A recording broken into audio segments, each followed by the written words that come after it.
Ang DTF2 dito sa Audion 2. Dito ay ginagamit ng 7 days sa may total 227 meters. Dito po yung printer head. Ito po yung cupping. Head clean.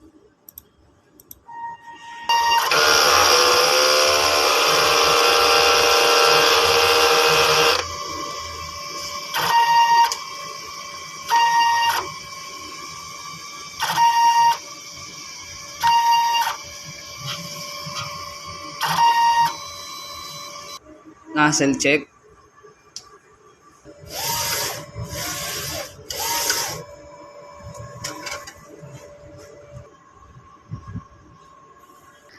Wala naman po akong in-house order. Ang pending ko po ay 0 hours dahil wala po akong pending ngayon.